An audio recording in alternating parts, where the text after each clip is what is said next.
Hello, welcome to the Atlas Behavioral Health Consulting pod and video cast. It is Sunday, May the 4th, 2025. May the 4th be with you. Get it?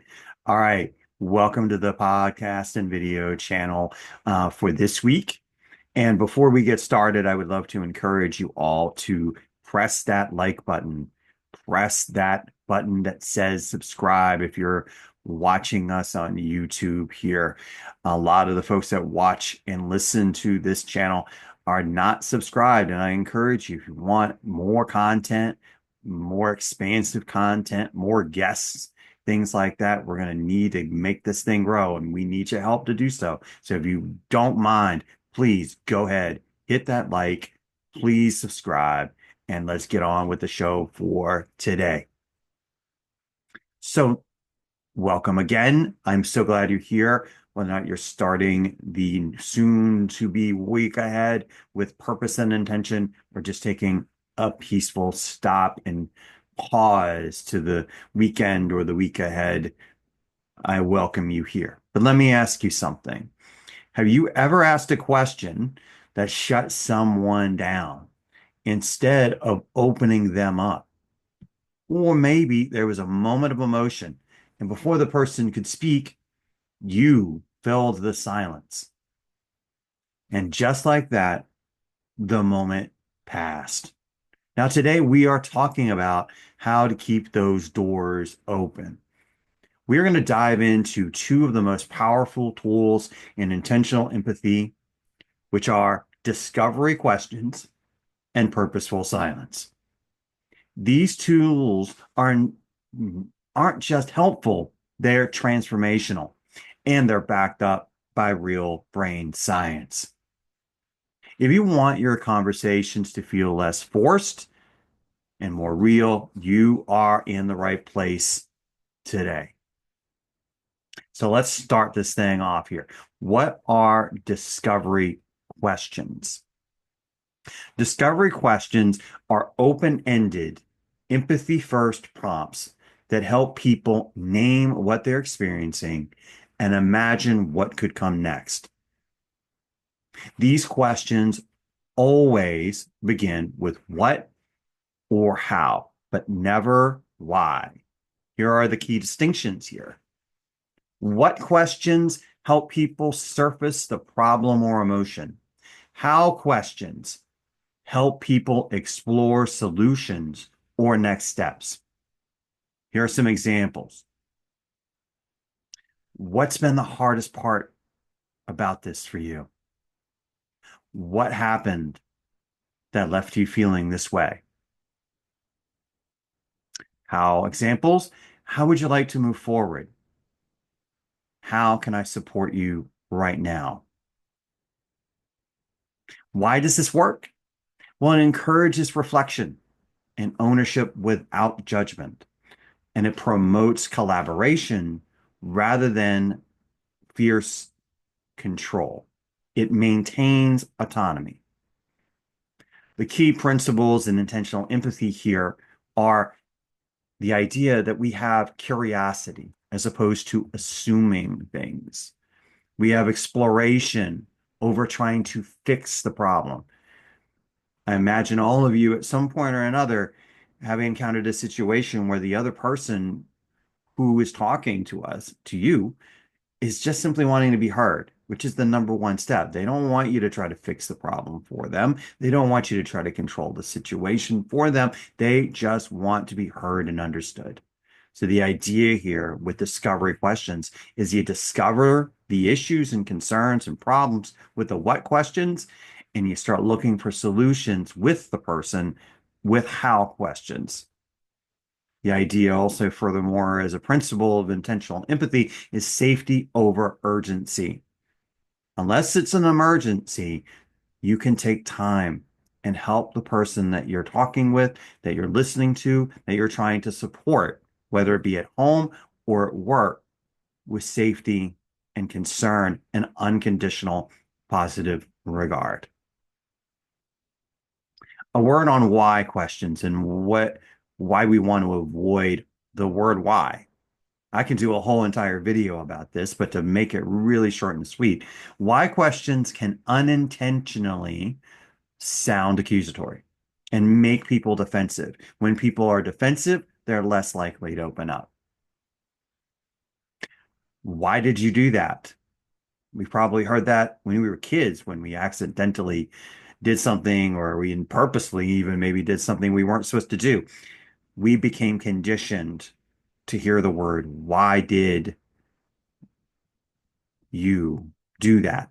Why do you feel that way? Sounds accusatory and also makes you feel like, because of past history, makes you feel like maybe I did something wrong.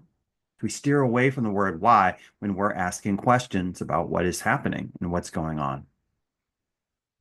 The idea of what led to that decision as a question invites curiosity and more information, more open information. We don't say, why are you upset? Why did you say that? We say things like, what happened that upset you? What led you to say that? Same intention, but completely different impact. How and what questions invite people to share their truth. And that's what we're here for. Let's talk about silence and why it is so important and why purposeful silence is so absolutely powerful. Silence is not awkward. Silence is the intentional pause that follows a question or a moment of emotion. It is the intentional, purposeful silence that follows a label. We discussed that in a previous episode.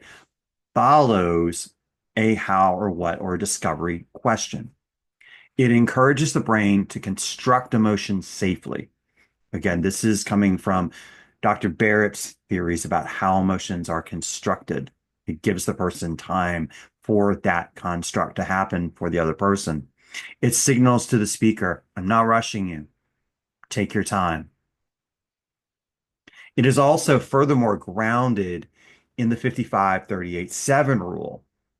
If you remember the 55-38-7 rule, that the impact and power of communication is based 55% on body language, 38% on voice tone, and only 7% on words. Again, silence is not awkward unless we make it so. When someone shares something vulnerable and we pause, that pause says, I'm here. I'm not rushing through this. I'm not trying to push you. And after a discovery question, that silence becomes a sacred space. It is where people step in to their truth instead of stepping away from it. Rushing in causes people to take a step back. So purposeful silence is the key when we drop a label, naming an emotion, or we ask that discovery question. Let's dig deeper into why these tools work. And here's the brain science. When we ask open-ended questions and wait, we're not just inviting an answer. We are helping someone make sense of their own internal world. And when our voice, body language, and presence matches that safety, their nervous system relaxes. This is how trust is built. Remember, emotions are constructed, not automatic. So if we present ourselves with curiosity, with warmth, with purposeful silence to allow safety to breed, then we are triggering memories that the other person has of past events where they felt the same. And then their body reacts to those events from the past and in the current moment to relax, to breathe easier, to feel safer.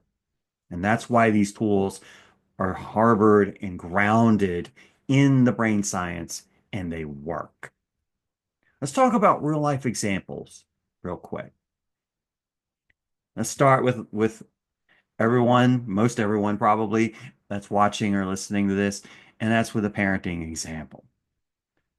So your teen comes back home from school, long day, and they slam their backpack down on the ground. And then they say, "Nothing ever works out for me." Real loud voice. Discovery question: what happened today? It's making you feel this way. How question about looking at possible solutions later on after you've heard them is, how do you want to handle it? How do you want to proceed? Purposeful silence. Pause after the questions. Give space. Let them decide how much to share. Teens in particular need more pauses and more quiet after questions in order to process answers and construct their emotional state in the moment. So give them that time with the silence. This is not about solving the problem for them. It's about helping them feel safe enough to name it and imagine a path forward. Let's talk about it at work. Let's say an employee says they're burnt out. I can't keep doing this. I'm out. I'm burning out. I don't have any work-life balance. Discovery question: what's been the most draining? And another question to look at answers and look at solutions collaboratively is, how could we shift things to make this more sustainable? Remember, pause, that purposeful silence. Let the emotions settle, let clarification and clarity and peace and connection rise with the silence. The silence that follows a good question, it's not empty space. This is where the collaboration builds. Last example, in a relationship, partner seems emotionally just shut down. You feel like they're not responding, they're not connecting. And they say, "I'm tired of doing everything myself."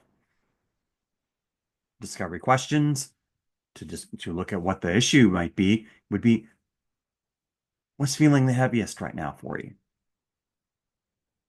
Later on, looking for possible solutions together, the question would be, how can I show up better for you? Remember, don't jump in. Don't defend. It's so easy in the emotions of things to get caught up and instantaneously respond and fail to listen to understand. So it is really key. A little bit of a tip here, particularly in relationship situations, is before making any reply to something possibly inflammatory, difficult to hear, hurtful, give yourself 5 to 8 seconds. Breathe deeply. In through the nostrils, out through the nostrils. Give it 5 to 8 seconds before responding. That's a good bit of silence right there. May seem like forever in the moment, but it's going to save you a lot of time and a lot of hurt and a lot of explaining later if you reply too quickly and you fill the silence with whatever comes to the top of your head. This is where empathy lives when you do this. The what question, the how questions with your partner, not clever responses in the moment to shoot down an argument. Remember, in the idea of arguments, period, if you go at your argument to win, at what cost are you willing to pay for that to happen? Because winning arguments cost you relationships. It may not happen immediately, but it will happen. Have the willingness to listen with full presence and peace of mind. Use what and how questions, and then pause. In conclusion, discovery questions help people surface truth and they imagine a way forward collaboratively. Purposeful silence makes safety feel more real. So here's your challenge. In your conversations, don't jump to solve or explain. Ask a discovery question, then breathe. Like I mentioned before, wait, ask another discovery question. Leave room for the story to continue and to build so that you understand. Ask as many what or how questions as possible to get enough understanding to be able to articulate it back. Notice what changes when you lead with the empathy, not urgency, and not trying to win the argument. That's our show. That's our talk for today. I thank you so much. Thank you for being here. Again, smash the like, smash that subscribe button, leave a review if you're listening wherever, but just and share this with people who need to hear it in your life. And thank you so much. And I'll talk to you next time.